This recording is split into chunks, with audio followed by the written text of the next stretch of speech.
अस्सलाम वालेकुम बिस्मिल्लाहिर्रहमानिर्रहीम। 100 इम्पोर्टेंट क्वेश्चंस का ये सेकंड क्वेश्चन है जी। और सेकंड क्वेश्चन था what is atomic radius, discuss its various types. और फिर इसकी पीरियोडिक प्रॉपर्टीज़ जो हैं, यानी ट्रेंड देखना है कि पीरियोडिक टेबल में पीरियड के अंदर और ग्रुप के अंदर कैसे इसके अंदर चेंजिंग आती है। तो चलिए देखते हैं सबसे पहले कि एटॉमिक रेडियस होता क्या है। देखिए डेफिनेशन लिखी हुई है कि the distance between nucleus and the outermost shell of electron of an atom is generally called atomic radius. ठीक है, क्या मतलब है? ये देखिए, ये न्यूक्लियस है, ठीक है, और बिल्कुल सबसे आखिरी शेल जो है इलेक्ट्रॉन्स का, ये वो शेल है। तो इस न्यूक्लियस और बिल्कुल आखिरी शेल के दरमियान जो ये डिस्टेंस है, इसको क्या कहते हैं? एटॉमिक रेडियस कहते हैं। ठीक है, एटॉमिक रेडियस को मैयर किस में किया जाता है? तो इसको याद रखिए, इसके लिए यूनिट है एंगस्ट्रॉम। और याद रखिए एंगस्ट्रॉम 1 × 10⁻⁻10 मीटर के बराबर होता है, यानी 10 की ताकत -10 मीटर, काफ़ी छोटी वैल्यू है, इसके बराबर होता है क्या? 1 एंगस्ट्रॉम। ठीक है, हाँ, कहता है कि इसका ये जो यूनिट है वो एंगस्ट्रॉम है। हावेवर SI सिस्टम के अंदर इसके लिए नैनोमीटर और पिकोमीटर भी यूज़ किया जाता है। तो याद रखिए, एक एंगस्ट्रॉम जो है वो 1 × 10⁻⁻10 मीटर है, और 10⁻⁻8 सेंटीमीटर है, और 0.1 नैनोमीटर है, और 100 पिकोमीटर है। क्या जी? 1 एंगस्ट्रॉम आप देख सकते हैं। ठीक है, या आप यूँ भी देख सकते हैं, 1 एंगस्ट्रॉम होता है 10⁻⁻10 मीटर। ठीक है, और एक नैनोमीटर जो होता है वो होता है 10⁻⁹ मीटर, ये भी आप देख सकते हैं। और एक पिकोमीटर जो होता है वो होता है 10⁻12 मीटर। ठीक है, तीनों वैल्यूज़ आपको याद होनी चाहिए। तो इसमें देखिए सबसे हाई वैल्यू कौन सी है? -9 मीटर वाली, फिर उससे बड़ी वैल्यू है 10 वाली, और फिर सबसे छोटी वैल्यू जो है वो क्या है? सॉरी, -9 वाली सबसे हाई वैल्यू है, -10 वाली उससे छोटी है, और -12 वाली सबसे छोटी वैल्यू है। ठीक है, अब मेजरमेंट कैसे की जाती है तो ये भी ज़रा देख लीजिए। मेजरमेंट एटॉमिक रेडियस की जाती है मुख्तलिफ़ टेक्निक्स के ज़रिए। उस टेक्निक का नाम क्या है जी? फॉर एग्ज़ाम्पल एक टेक्निक है, उसको कहते हैं एक्स रेज डायफ्रैक्शन, शॉर्टली इसको XRD भी कहते हैं, XRD भी कहते हैं, एक्स रेज डायफ्रैक्शन। और इलेक्ट्रॉन डायफ्रैक्शन, इसी तरह इंफ्रारेड स्पेक्ट्रोस्कोपी, NMR स्पेक्ट्रोस्कोपी, ये सारे टेक्निक्स जो हैं ये यूज़ किए जाते हैं एटॉमिक रेडियस को कैलकुलेट करने के लिए। फिर इसकी कितनी टाइप्स हैं? तो इन टाइप्स को समझने से पहले याद रखिए, एटॉमिक रेडियस को आप डिटरमिन नहीं कर सकते, एब्सोल्यूट वैल्यू डिटरमिन नहीं कर सकते। इसका मतलब ये है कि आपको कोई एटम दिया जाए और आप उस एटम का क्या देख लें जी, एटॉमिक रेडियस ये फाइंड कर दें, ये पॉसिबल नहीं है। ये पॉसिबल नहीं है। क्यों पॉसिबल नहीं है? उसकी वजह यह है कि पहली वजह लिखी हुई है, it is not possible to locate the exact position of electron in an atom. उसकी वजह यह है कि आप एटम के अंदर इलेक्ट्रॉन्स की एग्जैक्ट पोजीशन नहीं बता सकते कि इस वक्त इलेक्ट्रॉन यहाँ पे रिवॉल्व कर रहा है। ठीक है, ये इंतहाई मुश्किल काम है, इंतहाई नामुमकिन काम है। तो जब आपको ये बाहर की बाउंड्री का ही नहीं पता, आपको इलेक्ट्रॉन की एग्जैक्ट पोजीशन की ही नहीं पता, तो आप कैसे ये डिस्टेंस कैलकुलेट कर सकते हैं? ठीक है, इसकी मिसाल यूँ समझिए कि एक बड़ा ग्राउंड है, आपको कहा जाता है कि आप सेंटर में तो खड़े हैं, लेकिन सेंटर से बाहर जो बाउंड्री है वो बाउंड्री आपको एग्जैक्ट पता नहीं है कि ये बाउंड्री कहाँ पे है। तो कैसे आप ये सेंटर से बाउंड्री तक का फासला नाप सकते हैं? एक वजह ये है। दूसरी वजह ये है, it is not possible to isolate a single atom for its size determination. दूसरी बात ये है कि एक सिंगल एटम को आप अलहदा करके उसका रेडियस फाइंड करें, ये तो पॉसिबल ही नहीं है। अकेला एक एटम वो इतना छोटा है, तो कैसे आप ये काम कर सकते हैं? ये आप नहीं कर सकते। तो फिर कैसे किया जाता है एटॉमिक रेडियस को कैलकुलेट? तो उसकी मुख्तलिफ टाइप्स हैं। सबसे पहली टाइप उसमें जो है याद रखिए, वो उसको कहते हैं कोवेलेंट रेडियस। लफ्ज़ कोवेलेंट से ही पता चलता है कि दो एटम्स हैं, सेम एटम्स, ठीक है, और उनके दरमियान क्या बॉन्ड है? कोवेलेंट बॉन्ड है। तो फिर एक एटम के न्यूक्लियस से दूसरे एटम के न्यूक्लियस तक का फासला, ये आप नाप लें, ठीक है, और फिर इसको दरमियान से क्या कर दें? हाफ कर दें। तो ये जो डिस्टेंस होगा ये क्या कहलाएगा? Atomic radius. मिसाल के तौर पे देखिए, दो सेम एटम्स हैं, जैसे एक क्लोरीन का एटम है ये और दूसरा क्लोरीन का एटम है ये, ठीक है। तो इसका ये न्यूक्लियस है और इसका ये न्यूक्लियस है। तो एक के न्यूक्लियस से दूसरे के न्यूक्लियस तक का फासला तो आप नाप सकते हैं। इसको क्या कहते हैं, ये चूँकि कोवेलेंट बॉन्ड है इसको कहते हैं बॉन्ड डिस्टेंस। तो ये बॉन्ड डिस्टेंस आ गया। अब यहाँ से दरमियान से इस बॉन्ड डिस्टेंस को डिवाइडेड बाई 2 कर दें। बॉन्ड डिस्टेंस तो आप कैलकुलेट कर सकते हैं। जब बॉन्ड डिस्टेंस आपने कैलकुलेट कर दी, उसकी वैल्यू आ गई, तो उसको क्या कर दें, डिवाइडेड बाई 2 कर दें। इसका मतलब आपने इसको 2 हिस्सों में तकसीम कर दिया। अब दरमियान से आपने जब इसको डिवाइड कर दिया तो मुझे बताइए ये आपके पास क्या आ गई, ये आपके पास ये फासला आ गया और यही क्या होगा, एटॉमिक रेडियस होगा। लेकिन चूंकि ये कोवेलेंट बॉन्ड के अंदर से आपने ये कैलकुलेट किया है, इस वजह से इसको क्या कहेंगे, कोवेलेंट रेडियस कहेंगे, ठीक है। और देखिए फिर इसकी डेफिनेशन क्या लिखी हुई है, 1/2 of the distance between the nuclei of 2 similar atoms. 2 similar atoms के दरमियान जो हाफ डिस्टेंस है, और ये 2 सिमिलर एटम्स आपस में बॉन्डेड हैं किसके ज़रिए, एक सिंगल कोवेलेंट बॉन्ड के ज़रिए, ठीक है।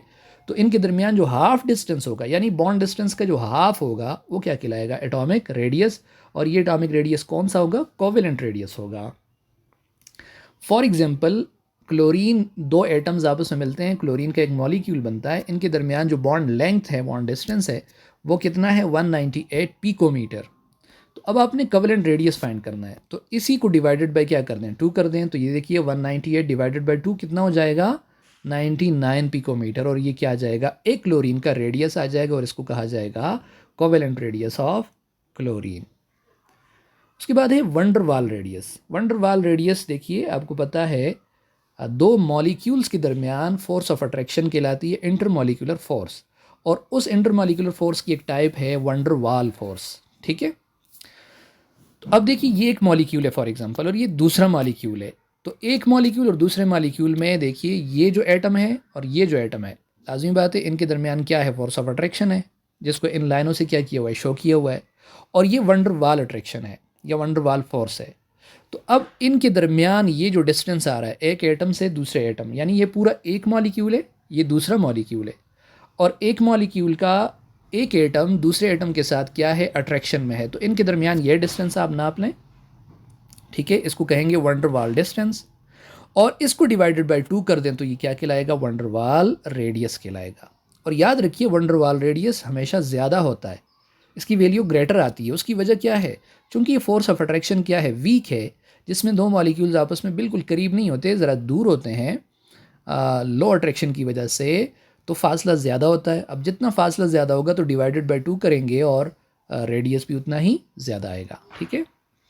तो देखिए इसकी डेफिनेशन कैसे की हुई है, 1/2 of the distance between the nuclei of 2 non bonded atoms, ठीक है, and similar neighbouring atoms of 2 adjacent molecules in solid state. हाँ, एक शर्त ये है कि ये दोनों के स्टेट में हो, सॉलिड स्टेट में। सॉलिड स्टेट क्यों कहा है, क्योंकि सॉलिड स्टेट में ही फासला क्या होगा, कम से कम होगा। अगर लिक्विड स्टेट में देखेंगे तो 2 मॉलिक्यूल्स के दरमियान फासला और ज़्यादा होगा, गैसियस स्टेट में देखेंगे तो ये फासला और ज़्यादा होगा। तो आपने सॉलिड स्टेट में देखना है 2 मॉलिक्यूल्स को जिनके दरमियान वंडरवाल फोर्स है या वंडरवाल अट्रैक्शन है, तो उसका एक एटम दूसरे एटम के साथ जो अट्रैक्शन में है, इनके दरमियान आप डिस्टेंस को क्या कर लें, नाप लें। तो ये डिस्टेंस को डिवाइड कर दें किसके साथ, 2 के साथ, ये क्या कहलाएगा, वंडरवाल रेडियस कहलाएगा, ठीक है। ज़रा डेफिनेशन को दोबारा देख लीजिए, 1/2 of the distance between the nuclei. ये देखिए ये न्यूक्लियाई, न्यूक्लियाई का मतलब 2 न्यूक्लियाई, 2 न्यूक्लियस, ठीक है। अब 2 कौन से न्यूक्लियाई हैं, of 2 non bonded. Non bonded का मतलब यहाँ देखिए बॉन्ड नहीं है, एग्जैक्ट बॉन्ड तो नहीं है, ये तो फोर्स ऑफ अट्रैक्शन है सिर्फ मॉलिक्यूल्स के दरमियान, ठीक है। And similar neighbouring atoms, similar दोनों एटम्स क्या होंगे, सेम होंगे और करीब करीब होंगे। 2 एडजेसेंट मॉलिक्यूल, 2 मॉलिक्यूल, ये पूरा एक मॉलिक्यूल है, ये दूसरा मॉलिक्यूल है, ठीक है, सॉलिड स्टेट के अंदर। तो ये जो फासला ये क्या कहलाएगा, वंडरवाल रेडियस कहलाएगा। मिसाल लिखी हुई है, फॉर एग्जांपल अगर वंडरवाल रेडियस आप नापें किसका, हाइड्रोजन एटम का, तो ये देखिए एक तरफ आप लेंगे पूरा हाइड्रोजन का एक मॉलिक्यूल यानी H2 लेंगे, इसी तरह यहाँ पे दूसरा हाइड्रोजन लेंगे H2। लेकिन याद रखिए ये हाइड्रोजन आपने लेना है सॉलिड स्टेट में। तो इसके न्यूक्लियस और इसके न्यूक्लियस के दरमियान ये जो फोर्स ऑफ अट्रैक्शन है, ये कौन सी फोर्स है, वंडरवाल फोर्स है। अब यहाँ से लेकर यहाँ तक का ये फासला नापें और फिर उसको डिवाइडेड बाई क्या कर दें, 2 कर दें, तो आपके पास हाइड्रोजन का वंडरवाल रेडियस आ जाएगा। ठीक है, और ये रेडियस कितना होता है 120 पिकोमीटर। ठीक हो गया जी। उसके बाद नेक्स्ट टाइप है इसकी मेटालिक रेडियस। मेटालिक रेडियस को कैसे डिफाइन करेंगे? तो इसमें देखिए मेटालिक रेडियस से ही पता चल रहा है, दो मेटल्स के एटम है, ठीक है, और दो मेटल्स के दरमियान आपको पता है एक फोर्स ऑफ अट्रैक्शन होती है, उसको कहते हैं मेटालिक बॉन्डिंग। ठीक है, स्ट्रॉन्ग फोर्स ऑफ अट्रैक्शन है। तो दो मेटल्स के दरमियान जो फोर्स ऑफ अट्रैक्शन है, आप एक के न्यूक्लियस से दूसरे के न्यूक्लियस तक का फासला नापें और डिवाइडेड बाय 2 कर दें, तो इसको कहा जाएगा मेटालिक रेडियस। ठीक है, तो देखिए 1/2 of the distance between the nuclei of two adjacent metal atoms in the metallic crystal system या crystal lattice is known as metallic radius. ठीक है, फॉर एग्जाम्पल दो सोडियम एटम्स, चूँकि सोडियम मेटल है और मेटल पाया जाता है सॉलिड की फॉर्म में, तो ये पूरा इसका एक लैटस होता है। आपको पता है ये क्रिस्टलाइन सॉलिड होगा, एक ख़ास तरतीब से एटम्स अरेंज होंगे। तो उनमें दो एटम्स को आप देखें और उनके दरमियान फासला आपने देख लिया, न्यूक्लियाई के दरमियान फासला, तो ये आता है कितना 380 पिकोमीटर। फिर इसको डिवाइडेड बाय 2 कर दिया, तो ये एक सोडियम एटम का क्या आ गया, रेडियस आ गया, और ये रेडियस क्या कहलाएगा, चूंकि ये मेटालिक बॉन्ड के दरमियान आपने देखा है, this is called metallic radius. उसके बाद देखिए आयनिक रेडियस। आयनिक रेडियस कैसे नापते होते हैं? तो आयन जो होता है, आयन या ये दो किस्म का होता है, या तो एनायन होता है या कैटायन होता है। एनायन कहते हैं नेगेटिव आयन को, कैटायन कहते हैं पॉजिटिव आयन को। ठीक है, तो the distance between the nuclei and the outermost shell of electron of an ion is called atomic radius. तो देखिए ये न्यूक्लियस है और ये सबसे आउटर मोस्ट शेल है, इसी तरह ये न्यूक्लियस है और ये आउटर मोस्ट शेल है कैटायन का। तो ये जो फासला है ये क्या कहलाता है, आयनिक रेडियस कहलाता है। तो यहाँ पे सवाल ये पैदा होता है कि आपने तो अभी कहा था कि न्यूक्लियस और बाहर शेल के दरमियान एग्जैक्ट आप ये पोजीशन आप नहीं बता सकते, तो आयनिक रेडियस में आके आप वही डिफिनेशन दोबारा क्यों रिपीट कर रहे हैं? तो देखिए उसकी वजह ये है कि चूँकि ये लेवल आपका बिल्कुल इनिशियल लेवल है, तो आयनिक रेडियस को मुख्तलिफ उसके तरीके हैं, टेक्निक्स हैं, उसके ज़रिए क्या की जाती है, कैलकुलेशन की जाती है। लेकिन चूँकि आपके सामने उसकी एक्सप्लेनेशन और वो डिटेल नहीं रखना चाहते, इस वजह से आपके सामने सिंपल इसकी डेफिनेशन रखती कि न्यूक्लियस से बाहर शेल तक का फासला है, इसको क्या कहते हैं, आयनिक रेडियस। फिर वो अलग बात है कि ये आयनिक रेडियस कैसे कैलकुलेट किया जाता है, तो वो आपके कोर्स में नहीं है, इस वजह से आप उसकी टेंशन ना लें। ठीक है, तो आयनिक रेडियस अगर आप सोडियम का देखेंगे ये कितना होता है 102, और जो आयनिक रेडियस क्लोराइड आयन का होता है ये कितना होता है 184 पिकोमीटर। फिर लास्ट में इसने कंपैरिजन की है, यानी एटॉमिक रेडियस जो आपने 4 टाइप्स पढ़ी, इसमें सबसे ज़्यादा एटॉमिक रेडियस की वैल्यू किसकी होती है? तो वंडरवाल रेडियस मैंने आपसे कहा था, चूँकि यहाँ पे फोर्स ऑफ अट्रैक्शन सबसे वीक होती है, तो ये रेडियस सबसे हाई होता है, ये ग्रेटर होता है किससे, मेटालिक रेडियस से। फिर मेटालिक रेडियस ज़्यादा होता है एनायनिक रेडियस, यानी जो एनायन का रेडियस होता है वो ज़्यादा होता है। और फिर कवलेंट रेडियस होता है, फिर क्या होता है, कैटायनिक रेडियस होता है। याद रखिए कैटायन का रेडियस सबसे कम होता है, और कैटायन का रेडियस कम क्यों होता है? फॉर एग्जांपल आपसे कहा जाए एक सोडियम का एटम है और एक सोडियम का आयन है, पॉजिटिव आयन, तो बताइए किसका साइज़ ज़्यादा है? तो याद रखिए एटम का साइज़ ज़्यादा होगा, और ये कैटायन जो है इसका साइज़ क्या होगा, कम होगा। उसकी वजह ये है कि सोडियम, आपको पता है सोडियम का एटॉमिक नंबर क्या है 11, और इसके पहले शेल में 2 इलेक्ट्रॉन, दूसरे शेल में 8 इलेक्ट्रॉन, तीसरे शेल में 1 इलेक्ट्रॉन। और सोडियम प्लस आयन जो है इसका मतलब ये है, ये पॉजिटिव आयन बना कैसे है, जब इसका ये वैलेंस शेल का 1 इलेक्ट्रॉन क्या हो जाए, लॉस हो जाए, ये निकल जाए, ये लूज़ कर ले इसको, तो फिर ये क्या हो जाएगा, पहले शेल में आ जाएंगे 2, दूसरे शेल में आ जाएंगे 8, और वो जो तीसरा शेल था जिसमें ये 1 इलेक्ट्रॉन था, वो तो इसने क्या कर दिया, लूज़ कर दिया, वो तो चला गया। अब इसके पास पहले थे 3 शेल्स, यानी 2 8 1 वाले शेल, और अब इसके पास आ गए सिर्फ कौन सा शेल, 2 शेल आ गए, लास्ट शेल तो ख़त्म हो गया। दैट इज़ वाई सोडियम जो क्या होगा, एटम होगा, वो आयन से क्या होगा, लार्ज होगा।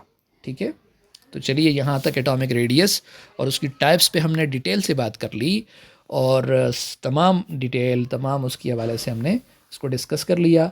आगे एटॉमिक रेडियस का ट्रेंड जिक्र करेंगे कि पीरियोडिक टेबल में पीरियड के अंदर अगर आप जाएंगे फ्रॉम लेफ़्ट टू राइट तो क्या इसकी वैल्यू पे असर आएगा, और अगर आप टॉप टू बॉटम आएंगे तो क्या इसकी वैल्यू पे असर आएगा। ठीक है, तो चलिए उसको नेक्स्ट वीडियो में इंशाल्लाह हम डिस्कस करते हैं।